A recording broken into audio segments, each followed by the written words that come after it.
Shalom, selamat pagi, semangat pagi. Saat ini kita belajar pendidikan agama Kristen dan budi pekerti. Kalian bisa melihat di buku, kita belajar dari buku ini, kalian bisa perhatikan. Dan saat ini kita belajar bab yang ke-9, praktik keadilan di Indonesia. Perkenalkan, nama saya Aminah Hati Baine. Saat ini kita bahas garis besar dasar dari pelajaran kita. Hari ini terambil dari Matius pasal 20 ayat 1 sampai ke 16. Nah, kita nanti belajar pelajaran seterusnya. Kita mau belajar dulu indikator pelajaran kita. Kalian bisa melihat di berikut ini indikator kita yang kita pelajari hari ini dari pembahasan bab 9. Yang pertama, menjelaskan contoh pelaksanaan keadilan di Indonesia, memberikan penilaian kritis terhadap kasus pelanggaran keadilan berdasarkan pemahaman terhadap teks Alkitab, mempresentasikan program yang disusun untuk membangkitkan kesadaran remaja sesuai akan kepentingannya menegakkan keadilan. Ya, sebelum kita belajar seterusnya, kita berdoa terlebih dahulu. Kita berdoa, ambil sikap hati yang tenang dan fokus untuk memuliakan Tuhan. Bapa Surgawi, kami bersyukur Tuhan untuk saat ini kami boleh belajar kebenaran firman Tuhan. Kami boleh memulai pelajaran di bab yang ke-9 sampai saat ini.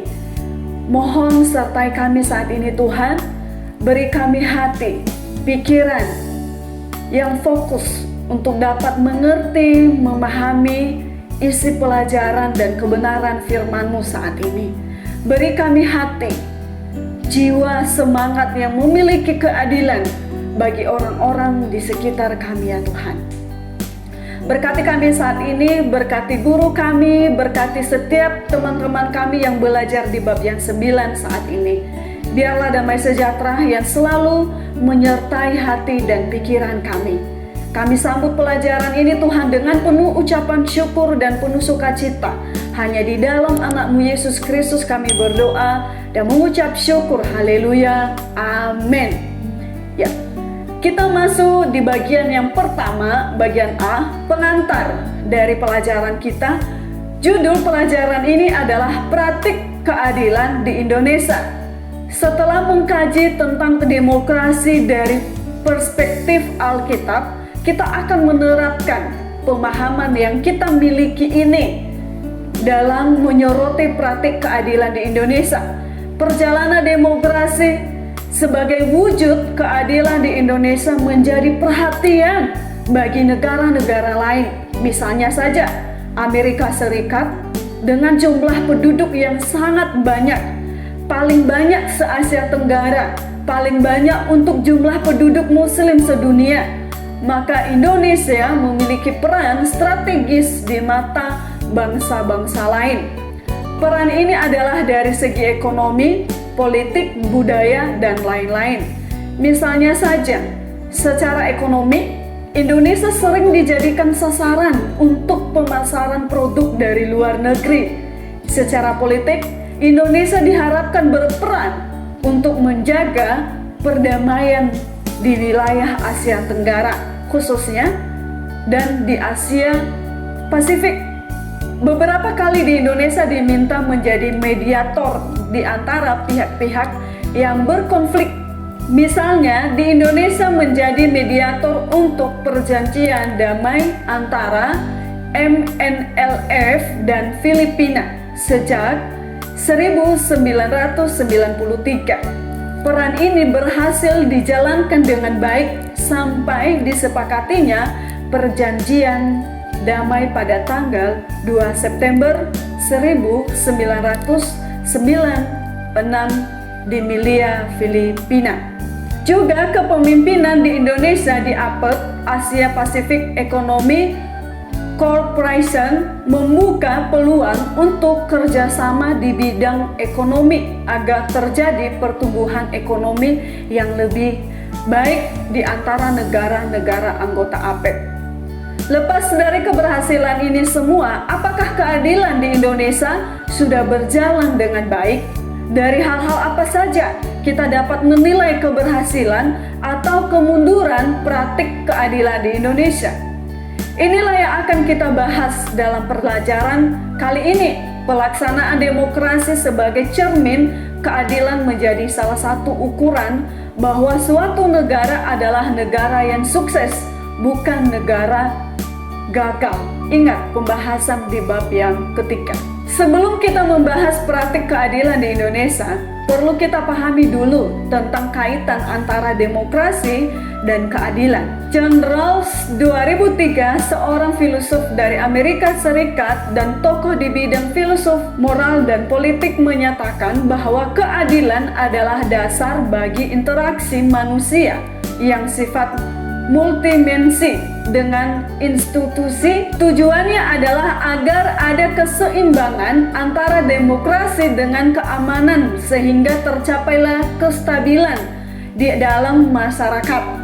Perlu ada kesepakatan antara komunitas yang terbentuk secara politik dengan pemerintah sehingga secara bersama-sama terjalin saling memahami dan kerjasama. Keadilan dan demokrasi bertumbuh bila institusi baik politik maupun sosial saling mendukung untuk mencapai kerjasama sosial di mana ada hak dan kewajiban antara yang harus dipenuhi agar kekuasaan dan sumber-sumber yang ada dapat dibagi merata. Bukan hanya untuk sekelompok orang. Untuk mencapai ini perlu ada perbatasan terhadap kekuasaan dan pemanfaatan sumber-sumber alam. Selain mencegah munculnya penyalahgunaan oleh sekelompok orang atau institusi. Bagian yang ke B, mengkaji perumpamaan Alkitab tentang keadilan. Kita bisa baca di dalam Matius pasal 20 ayat yang ke-1 sampai ke-16. Adapun hal kerajaan surga sama seperti seorang tuan rumah yang pagi-pagi benar keluar mencari pekerja-pekerja untuk kebun anggurnya. Setelah ia sepakat dengan pekerja-pekerja itu mengenai upah dinar sehari, ia menyuruh mereka ke kebun anggurnya. Kira-kira pukul 9 pagi ia keluar pula dan dilihatnya adalah lagi orang-orang lain menganggur di pasar. Katanya kepada mereka, "Pergilah jugalah kamu ke kebun anggurku dan apa yang pantas akan kuberikan kepadamu." Dan mereka pun pergi. Kira-kira pukul 12 dan pukul 3 petang ia keluar pula dan melakukan sama seperti tadi. Kira-kira pukul 5 petang ia keluar lagi dan mendapati orang lain pula. Lalu katanya kepada mereka, "Mengapa kamu menganggur saja di sini sepanjang hari?" Kata mereka kepadanya, "Karena tidak ada orang mengupah kami." Katanya kepada mereka, "Pergi jugalah kamu ke kebun anggurku." Ketika hari malam tuan itu berkata kepada mandurnya, "Panggillah pekerja-pekerja itu dan bayarlah upah mereka, mulai dengan mereka yang masuk terakhir hingga mereka yang masuk terdahulu." Maka datanglah mereka yang mulai bekerja kira-kira pukul 5 dan mereka menerima masing-masing 1 dinar. Kemudian datanglah mereka yang masuk terdahulu. Sangkanya akan dapat lebih banyak, tetapi mereka pun menerima masing-masing 1 dinar juga. Ketika mereka menerimanya, mereka bersungut-sungut kepada tuan itu. Katanya, "Mereka yang masuk terakhir ini hanya bekerja 1 jam dan engkau menyamakan mereka dengan kami yang sehari suntuk bekerja berat dan menanggung panas terik matahari." Tetapi tuan itu menjawab seorang dari mereka, "Saudara, aku tidak berlaku tidak adil terhadap engkau. Bukankah kita telah sepakat sedinar sehari? Ambillah bagianmu dan pergilah. Aku mau memberikan kepada orang yang masuk terakhir ini sama seperti kepadamu. Tidakkah aku bebas mempergunakan milikku?" menurut kehendak hatiku? Atau iri hatikah engkau karena aku murah hati? Demikianlah orang yang terakhir akan menjadi yang terdahulu, dan yang terdahulu akan menjadi yang terakhir. Bila kamu adalah pekerja yang mulai bekerja pada jam 5 sore, apa yang akan kamu rasakan? Apakah perasaanmu akan berbeda bila kamu mulai bekerja sejak pagi sekali? Mana yang lebih baik, yang lebih kamu sukai? Bekerja dari pagi hari atau dari sore hari jika ternyata upahmu akan sama saja, yaitu sedinar untuk seharian bekerja? Sedinar adalah upah yang layak untuk seharian kerja, kira-kira antara 30 sampai 60 ribu rupiah. Kemungkinan besar kamu akan memilih untuk memulai pada jam yang 5 sore dan selesai jam 6 sore dengan mendapatkan upah besar sedinar. Sepintas, kita cenderung menilai bahwa yang memilih datang kepada sore hari dan bukan pada hari adalah pemalas, hanya mau enak-enak saja. Kerja sebentar tetapi mendapatkan upah penuh seperti pekerja yang sudah mulai kerja sejak pagi hari. Namun, bayangkan bila kamu memang butuh pekerjaan dan sudah menunggu sejak pagi hari untuk bekerja yang dapat memberikan upah yang layak. Sejak pagi hari kamu sudah berharap ada yang mau mempekerjakan kamu. Sayangnya hari berjalan terus dan yang kamu nantikan tidak kunjung datang. Sinar matahari yang sangat kini menjadi semakin terik, bahkan sudah semakin tenggelam, menandakan malam akan hadir. Pekerjaan yang kamu tunggu-tunggu sejak pagi tidak kunjung datang. Kamu sudah tidak dapat lagi berharap bahwa ada akan datang memberikan pekerjaan. Namun, ternyata dugaanmu salah. Ada seorang pengusaha yang menawarkan pekerjaan untuk diselesaikan. Saat itu juga kamu tidak percaya, namun tawaran ini terlalu menarik untuk ditolak. Kamu pun sepakat untuk pergi ke tempat usahanya, ke kebun anggur, dan mulai bekerja sebisa mungkin.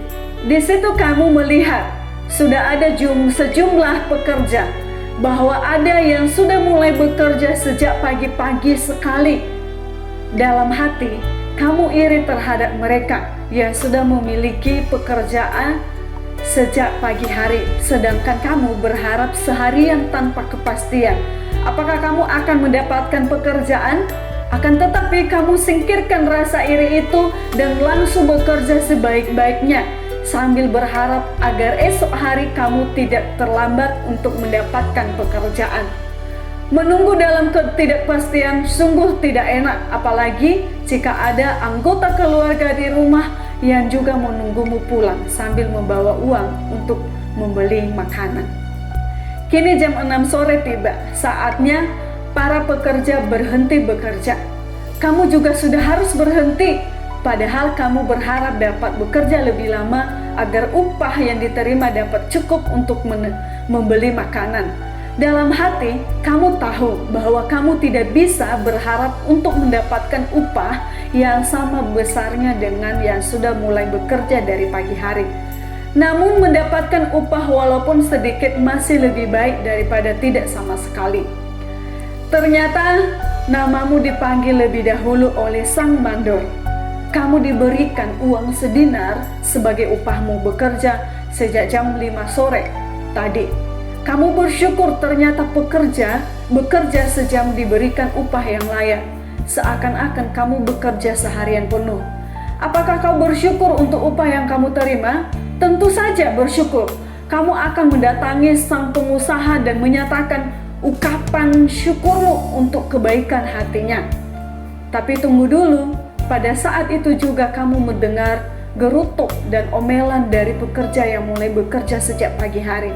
Mereka tidak dapat menerima bahwa mereka mendapatkan upah yang besar sama denganmu, padahal mereka sudah bekerja lebih lama. Tentu perasaanmu menjadi tidak karuan mendengarkan gerutu itu, bukan? Kamu tidak tahu harus menjawab apa atau harus bersikap bagaimana kepada mereka. Ternyata kamu tidak perlu menjawab apapun karena sang pengusaha sudah memberikan penjelasan. Saudara, aku tidak berlaku tidak adil terhadap engkau. Bukankah kita telah sepakat sedinar sehari? Ambillah bagianmu dan pergilah. Aku mau memberikan kepada orang yang masuk terakhir ini sama seperti kamu. Tidakkah aku bebas mempergunakan milikku menurut kehendak hatiku? Atau iri hatikah engkau karena aku murah hati? Saat itu juga kamu menyadari bahwa kamu berada di dalam perlindungan orang yang mempedulikanmu, yang tahu apa yang kamu butuhkannya, yaitu upah yang layak. Kata-kata sang pengusaha, aku mau memberikan kepada orang yang terakhir ini sama seperti kepadamu. Sungguh menyejukkan dan sekaligus melegakan, karena kamu merasa dihargai oleh sang pengusaha. Perhatikan bahwa sang pengusaha memperlakukan baik prinsip keadilan maupun prinsip kasih karunia. Apa yang layak diterima seseorang itulah yang diberikannya. Ini berlaku kepada para pekerja yang mulai bekerja dari pagi hari. Para pekerja ini dapat menuntut andai kata sang pengusaha tidak memenuhi bayaran sedinar seperti yang sudah disepakati sejak awal. Namun pada pekerja yang datang paling terakhir, yang berlaku adalah prinsip kasih karunia. Pemberian berdasarkan kasih karunia adalah pemberian yang bergantung pada si pemberi. Dalam hal ini, kita selaku orang yang menerima kasih karunia tidak dapat menuntut agar si pemberi memberikan apa yang kita harapkan. Kita adalah pihak yang pasif, hanya menerima saja apa yang diberikan, karena yang aktif justru adalah pemberi kasih karunia. Posisi ini berbeda dengan yang menerima keadilan.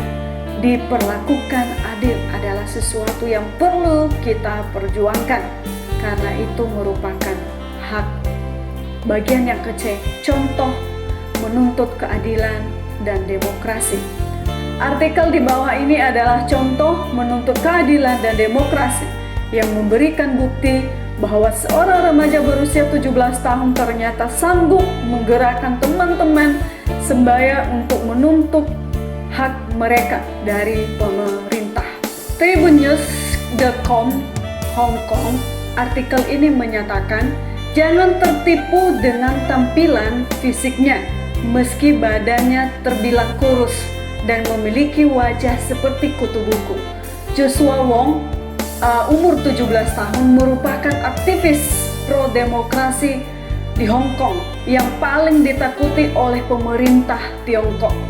Selama 2 tahun terakhir, pelajar ini telah membangun gerakan pemuda pro-demokrasi di Hong Kong dengan mengkampanyekan peristiwa berdarah di lapangan Tiananmen, Tiongkok 25 tahun lalu dengan tujuan menyulut gelombang pembangkangan sipil di kalangan mahasiswa di Hong Kong. Dengan demikian, ia berharap pemerintah Tiongkok mendapatkan tekanan sehingga memberikan Hong Kong hak pilih universal. Dikutip dari CNN Rabu 24 September 2014, gerakan Wong dibangun di tahun-tahun penuh frustasi bagi masyarakat Hong Kong ketika negara bekas kolonia Inggris itu dikembalikan ke pemerintah Tiongkok di tahun 1997. Kedua negara sepakat akan memberikan Hong Kong otonomi tingkat tinggi, termasuk memilih pemimpin mereka secara demokrasi. Namun hingga 17 tahun kemudian, janji itu tak juga dipenuhi. Proposal terbaru yang diajukan oleh pemerintah Tiongkok adalah bahwa pihaknya akan mengakui pemimpin terpilih Hong Kong jika telah mengantongi restu mereka. Wong memerangi proposal pemerintah Tiongkok itu dan tak sabar untuk memenangkannya. Saya tidak berpikir pertempuran kami akan menjadi sangat panjang. Jika Anda memilih melintas bahwa perjuangan untuk sebuah demokrasi adalah panjang, berlarut-larut, dan harus melalui langkah-langkah berharap, maka Anda tidak akan pernah mendapatkannya, ujarnya. Anda harus melihat setiap pertempuran antara adalah pertempuran terakhir, dan Anda harus memiliki tekad kuat untuk melawan, serunya.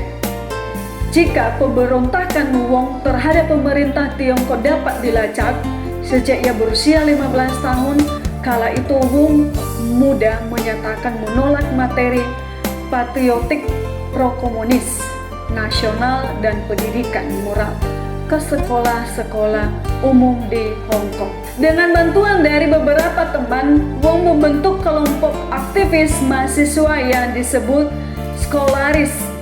Gerakan ini membengkak melampaui mimpi-mimpinya yang paling liar pada bulan September 2012. Skolaris berhasil mengumpulkan 120.000 demonstran termasuk 13 relawan aksi monggok makan untuk menduduki markas. Pemerintah Hong Kong memaksa para pemimpin menarik kurikulum yang diusulkan. Saat itulah Wong menyadari bahwa pemuda Hong Kong memegang kekuasaan yang signifikan. 5 tahun yang lalu saat itu tak terbayangkan bahwa siswa Hong Kong akan peduli tentang politik sama sekali, katanya. Tapi ada kebangkitan ketika isu pendidikan nasional terjadi. Kita semua mulai peduli tentang politik. Ia pun membeberkan Hong Kong di bawah kependudukan Tiongkok tidak memiliki kebebasan sama sekali. Ia mencontohkan bagaimana surat kabar di Hong Kong lebih banyak memuat artikel yang memuat kepentingan pemerintah Tiongkok. Itu sebabnya Wong menetapkan sasaran agar Hong Kong dapat memiliki hak pilih universal. Gerakannya kini memiliki anggota sebanyak 300 orang siswa pada bulan Juni. Skolaris menyusun rencana untuk mereformasi sistem pemilu Hong Kong, di mana memenangkan dengan dukungan dari hampir sepertiga dari pemilih. Dukungan itu didapatkannya berdasarkan referendum tak resmi yang digagas pihaknya. Sumber dari Tribunnews.com. Merujuk pada perumpamaan dalam Matius pasal 20, apa yang dituntut oleh Wong dan kawan-kawan adalah keadilan, yaitu sesuai dengan yang sudah disepakati pada awalnya. Mengapa mereka perlu menuntut? Karena pemerintah Tiongkok tidak melakukan apa yang mereka janjikan kepada penduduk Hong Kong. Kita belajar di bagian yang kedua. Pelaksanaan keadilan dan demokrasi di Indonesia sejak 1998, membahas pelaksanaan demokrasi sebelum tahun 1998 bukan merupakan hal yang perlu dibahas di sini, karena lebih tepat dibahas di pelajaran sejarah atau pendidikan kewarganegaraan.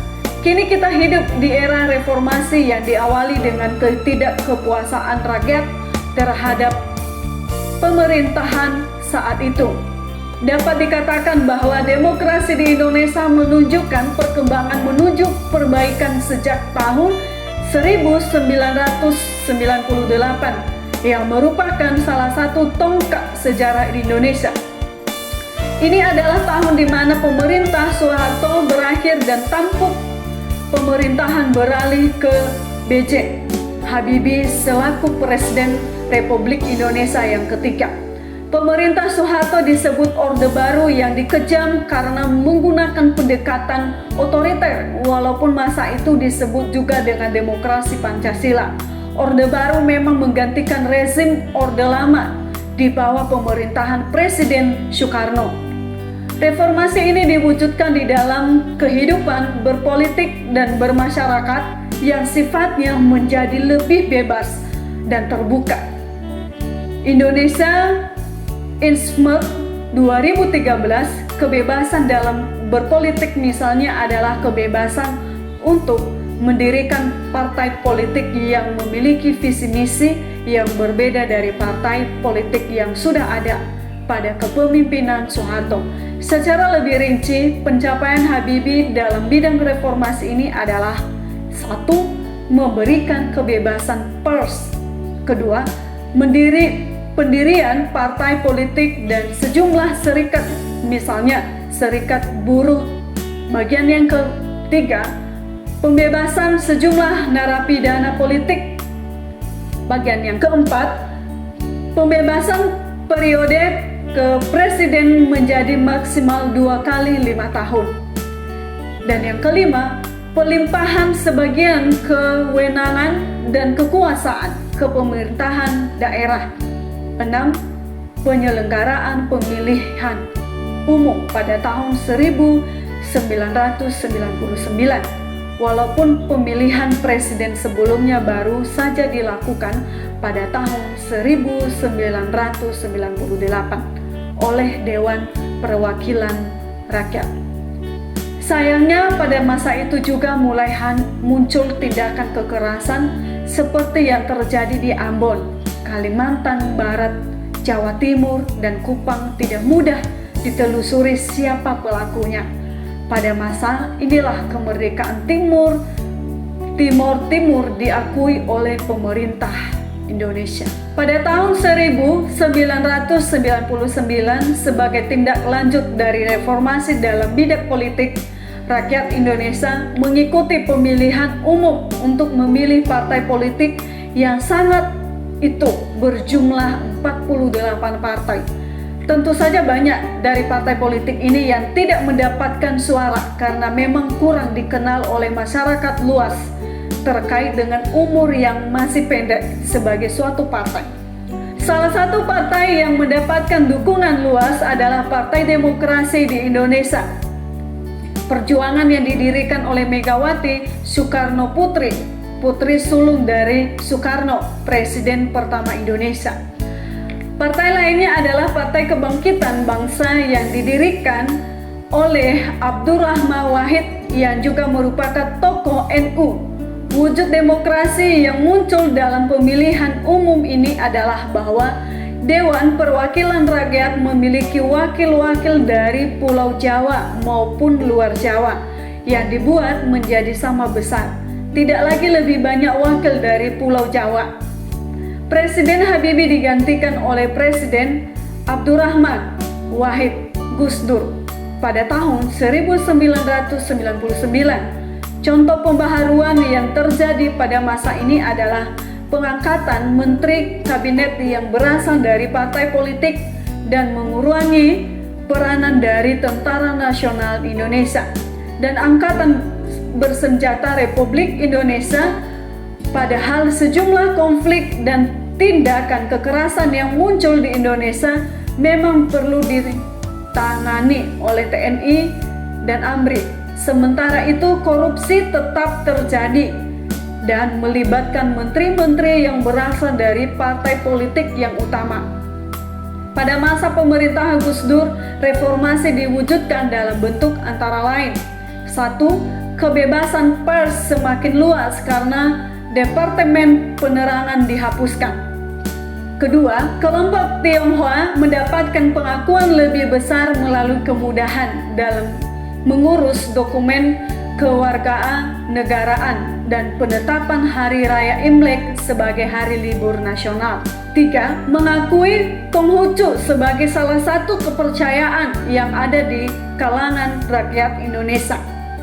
Namun karena ada sejumlah ketidakberesan politik yang juga mengakibatkan ketidakstabilan ekonomi, Gus Dur diturunkan oleh DPR dan digantikan oleh Megawati selaku wakil presiden. Secara umum, pemerintahan Megawati melanjutkan kebijakan baik yang sudah dilakukan di era Gus Dur. Perubahan yang dilakukan antara lain adalah mengadili kroni-kroni Soeharto untuk kasus korupsi, melakukan privatisasi sejumlah perusahaan negara dengan menjualnya ke swasta atau ke pihak asing. Untuk tindakan terakhir ini cukup banyak dikritik dilontarkan kepada Megawati. Pada tahun 2004, pemerintahan Megawati berakhir dan memulai pemilihan langsung presiden yang pertama kali dilakukan oleh rakyat Indonesia. Susilo Bambang Yudhoyono menjadi presiden yang kelima. Sejumlah pembaharuan yang dilakukan dalam 2 periode pemerintahan SBY tahun 2004 sampai 2014 antara lain adalah: 1. Di bidang ekonomi terjadi pertumbuhan sehingga ada stabilitas ekonomi dengan kekuatan ekonomi yang diakui negara-negara lain. Kedua, ada alokasi anggaran, pendapatan dan belanja negara sebesar 20% untuk pendidikan. Bagian yang ketiga, meninggalkan IMF selaku badan ekonomi yang sebelumnya banyak mendikte apa yang harus dilakukan oleh pemerintah Indonesia dalam bidang ekonomi.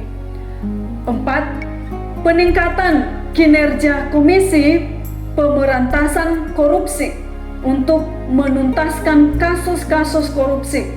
KPK kini dianggap sebagai lembaga yang bekerja dengan baik karena berhasil menuntaskan kasus-kasus korupsi, termasuk yang melibatkan sejumlah anggota DPR dan menteri. Namun demikian, ada sejumlah kasus yang tetap belum dapat diselesaikan dengan baik. Misalnya saja penyelesaian kasus orang hilang yang terjadi pada masa pemerintahan sebelumnya. Satu tradisi baru dalam demokrasi yang sudah berjalan baik sejak tahun 2004 adalah pemilihan presiden, anggota DPR, anggota DPRD, anggota DPD, kepala daerah, gubernur dan bupati secara langsung oleh rakyat. Ini merupakan prestasi pemerintah Indonesia yang diakui oleh dunia. Sayangnya menjelang akhir pemerintahan SBY, pemilihan langsung ini diganti oleh DPR menjadi tidak langsung melalui pengesahan Undang-Undang Pemilihan Kepala Daerah pada tanggal 26 September 2014. Jadi dapat dikatakan bahwa perjalanan demokrasi Indonesia masih akan berlangsung panjang demi menjamin tercapainya keadilan, kesepakatan menyuarakan pendapat dan mengawasi jalannya pemerintah. Demokrasi hanya dapat terwujud apabila demokrasi sebagai prinsip dan acuan hidup bersama antar warga negara dengan negara yang dijalankan dan dipatuhi oleh semua pihak. Perwujudan demokrasi bukan hanya tanggung jawab pemerintah dan negara semata-mata, melainkan merupakan bagian dari tanggung jawab warga negara. Bacalah laporan berita di bawah ini. Indonesia memiliki 7 aspek demokrasi. Viva News, Direktur Eksekutif Center for Strategy and International Studies, Rizal Sukma, menganalisis Indonesia telah berada di tahap demokrasi. 7 aspek demokrasi telah berjalan baik. Pertama, Indonesia telah menganut sistem multipartai. Sejak dulu sistem ini telah berlaku, namun partai yang benar-benar ada hanya satu partai pemerintah. 2 partai lainnya hanya aksesoris, kata Rizal dalam pemaparan kepada 35 mahasiswa. Kedua, Indonesia telah menggelar pemilu demokrasi, bahwa sudah 3 kali ketika Indonesia melakukan desentralisasi pemerintahan. Sejak undang-undang mengenai desentralisasi disahkan pada tahun 2001, kekuasaan pemerintahan distribusikan hingga tingkat kabupaten. Sebelumnya semua berpusat di Jakarta, bahkan kepada 1 orang di Jakarta, ujarnya Rizal. Aspek keempat adalah kebebasan pers. Rizal menyatakan pada 2008 Indonesia merupakan satu-satunya negara di Asia Tenggara yang memiliki pers bebas. Aspek kelima, militer tidak terlibat dalam politik dan terus bergerak menuju profesionalisme. Militer juga harus bersikap netral dalam politik.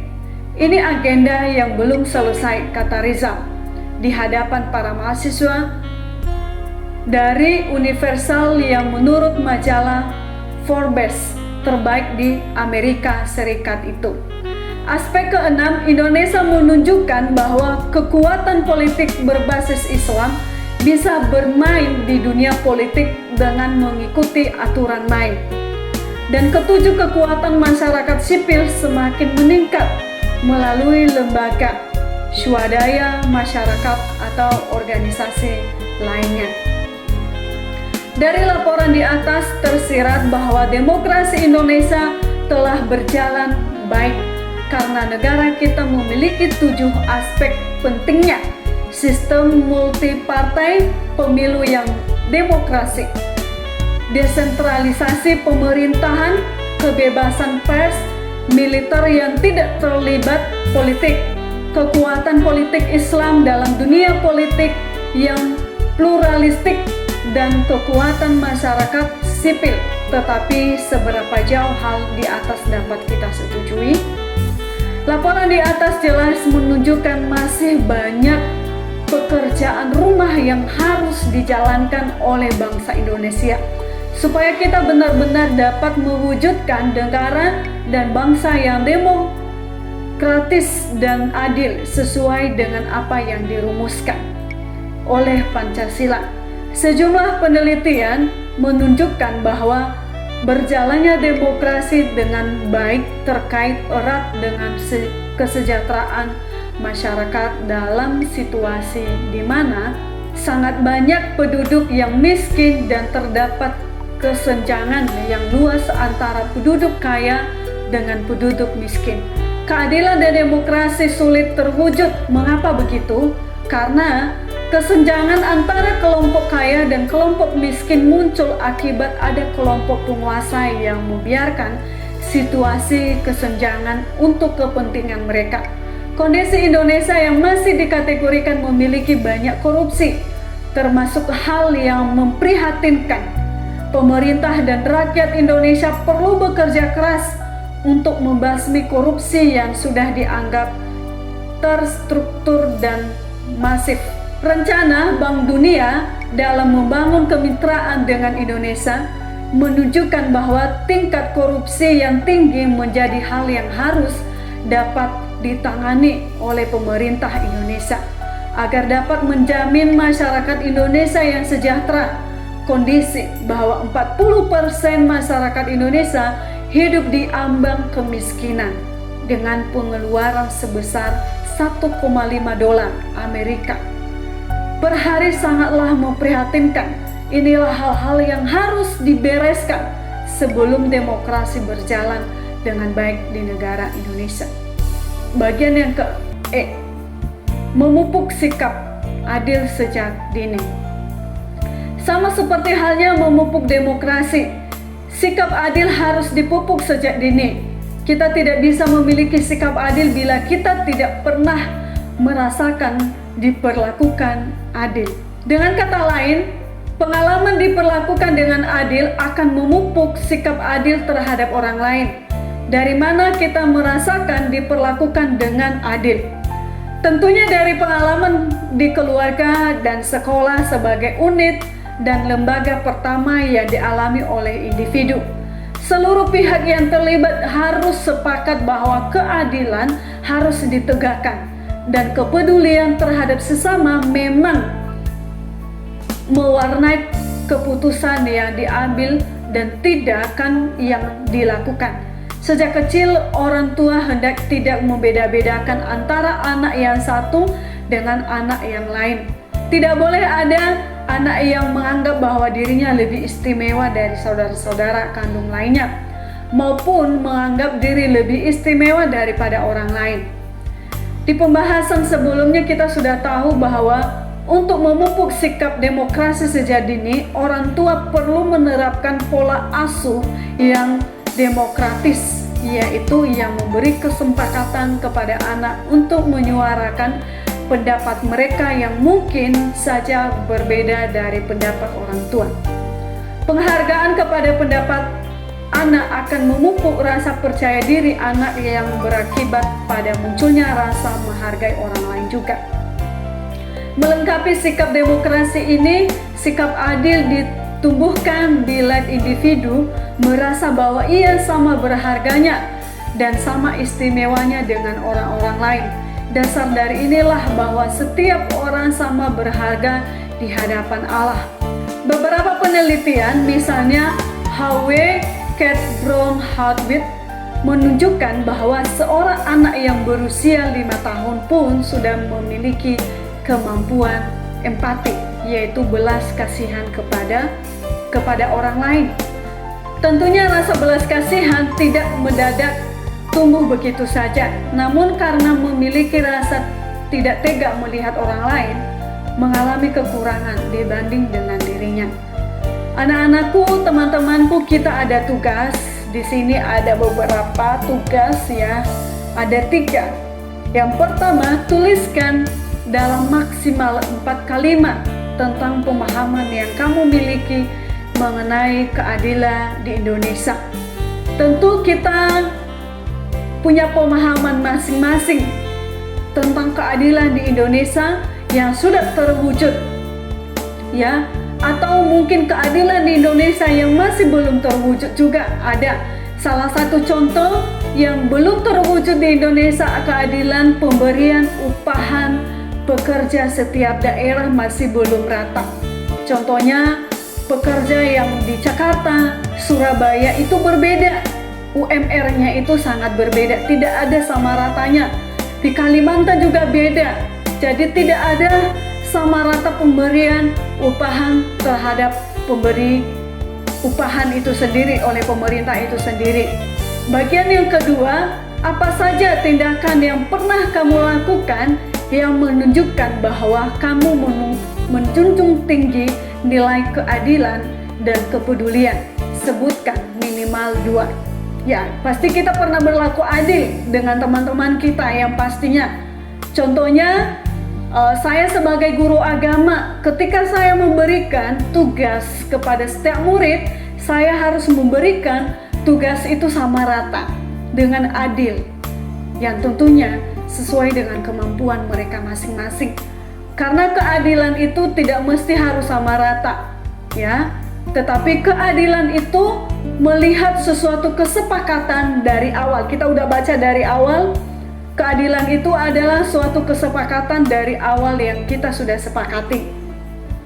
Bagian yang ketiga adalah pilih 2 berita dari media massa yang menceritakan tentang kondisi keadilan Indonesia. Satu berita itu harus yang menceritakan keberhasilan pelaksanaan keadilan, dan satu berita lainnya adalah tentang kegagalan pelaksanaan keadilan. Ruang lingkup pelaksanaan keadilan itu boleh diperintahkan mulai dari pemerintahan pusat sampai dengan jajaran yang terendah di tingkat rumah tangga, rukun warga, boleh di masyarakat lokal, sekolah atau institusi pendidikan atau keluarga. Ceritakan ulang di depan kelas di mana letak keberhasilan dan kegagalan pelaksanaan keadilan itu sendiri. Jadi ada beberapa banyak contoh yang bisa dengan keluarga, bisa dengan di sekolah, bisa dengan komunitas, dimanapun, yang penting tentang keadilan. Nah, salah satu juga keadilan yang sudah berhasil di Indonesia, saya berikan contoh seperti pemerataan dulu minyak premium ya, minyak bensin. Dulu di Indonesia atau di Jawa minyak bensin itu tidak sama harga dengan di Papua. Papua lebih besar dulu, lebih besar sebelum masa Jokowi. Nah, setelah masa Jokowi, pemerataan minyak bensin itu sama di Jawa dan di Papua, tidak ada perbedaan harga minyak. Itu salah satu keberhasilan di dalam keadilan pemerataan harga minyak ya. Masih banyak lagi contoh-contoh lainnya, kalian bisa tuliskan dan kalian bisa serahkan kepada guru-guru agama kalian masing-masing. Tugas yang keempat adalah lakukan percakapan dengan 5 orang tua, boleh bapak atau ibu, tentang bagaimana mereka memupuk sikap adil dari anak mereka. Susun dulu daftar pertanyaanmu dan perlihatkan ke guru. Minimal 3 pertanyaan ini dapat kamu ajukan. A. Mulai anak umur berapa mereka diperlakukan dengan adil? Ya, mulai umur berapa kalian bisa susun itu, orang tua itu mulai umur berapa mereka memperlakukan anak itu dengan adil. Dulu saya masih ingat, saya diperlakukan dengan adil dari umur kelas 3 SD. Dan di situ saya sudah mulai tahu bahwa orang tua saya sudah mulai adil memperlakukan anak-anaknya dengan baik. Terus, apakah anak pernah protes memperlakukan yang diterimanya karena anak merasa tidak adil? Apa tanggapan orang tua terhadap protes anak ini? Ya, pasti banyak dong. Ya, yang protes kalau orang tua tidak diperlakukan dengan adil. Contohnya misalnya, kakak mendapatkan laptop, ya dia udah kuliah, kamu masih SMP misalnya, otomatis orang tua itu memperlakukan setiap anak itu dengan adil. Yang udah kuliah pantas dia menerima laptop karena itu kebutuhan pengerjaan tugas lebih banyak. Sedangkan kamu masih belum mendapatkan laptop karena masih bisa dikerjakan dengan tangan. Jadi orang tua memberikan keadilan sesuai dengan kebutuhan. Jadi keadilan itu bukan mesti harus sama rata, tetapi melihat setiap kebutuhan anak-anak. Ya, kita melihat kebutuhan kita butuh nggak itu. Kalau misalnya kita butuh, kita pantas untuk protes. Bagian yang kecil, bagaimana mencari jalan keluar bila ternyata anak merasa diperlakukan tidak adil, padahal orang tua sudah memperlakukan dengan adil. Tentu kamu dapat menambahkan lagi pertanyaan lainnya. Laporkanlah hasil yang di kelompokmu. Setelah itu presentasikan hasil kelompok di depan kelas. Mungkin saat ini teman-teman kalian masih belum bisa presentasi di depan kelas. Tapi selama ini ngajar dengan anak-anak saya di SMA, saya buat mereka presentasi di layar kamera, yaitu kami lakukan kelas Zoom. Ya, mereka di situ akan presentasi setiap tugas yang saya sudah berikan dengan mereka. Jadi kalian juga bisa memperlakukan itu hal yang sama, bisa presentasi di Zoom karena situasi COVID saat ini kita masih lewat online, ya, lewat daring. Kita masuk di bagian yang kelima. Apakah kamu setuju dengan pernyataan ini? Kunci dari semua ini adalah memperdayaan masyarakat. Bila masyarakat kuat, maka penyelewengan, pelanggaran demokrasi dan hak asasi manusia dan berbagai tindakan sewenang-wenang lainnya akan dapat dikurangi atau bahkan dihapus sama sekali. Berikan alasan, ya. Kalian bisa memberikan alasan di bagian itu. Kita punya jawaban masing-masing, teman-teman. Tadi ada beberapa jawaban yang saya sudah berikan juga. Itu bisa diulang kembali. Susunlah sebuah program kegiatan bagi remaja-remaja di gerejamu agar mereka ikut serta mewujudkan keadilan. Untuk mengakhiri pelajaran bab 9 hari ini, kita mau rangkum atau penutup dari pelajaran kita secara keseluruhan sampai akhir, yaitu demokrasi dan keadilan memang tidak dapat dipisahkan. Perjalanan demokrasi di Indonesia masih panjang dan untuk itu masih banyak hal yang perlu dilakukan. Sebagai siswa kelas 12, kamu dapat memberikan penilaian terhadap pelaksanaan demokrasi di Indonesia. Namun lebih jauh lagi, sebagai remaja Kristen dan warga negara Indonesia, kamu mempunyai tugas dan tanggung jawab untuk memantau praktik-praktik demokrasi di Indonesia. Berbicaralah, bertindaklah, dan berjuanglah demi demokrasi dan kehidupan yang lebih baik di Indonesia. Untuk mengakhiri pelajaran kita, anak-anakku, teman-temanku sekalian, kita bersatu hati, kita mau berdoa, menyerahkan hidup kita di hadapan Tuhan. Biarlah kita memiliki hidup karakter yang adil bagi orang-orang di sekitar. Tuhan Yesus, terima kasih ya Tuhan untuk pelajaran yang telah kami pelajari pada hari ini Tuhan, di mana Engkau mengajarkan kami untuk berlaku adil bagi orang-orang yang ada di sekitar kami. Kami tahu Tuhan, Indonesia kami masih jauh dari keadilan, tapi kami percaya bahwa Yesus ya yang paling adil di dalam kehidupan kami. Sekalipun negara kami tidak adil memperlakukan kami dengan baik, tetapi kamu memperlakukan kami Tuhan dengan baik, dengan sejahtera, dengan damai.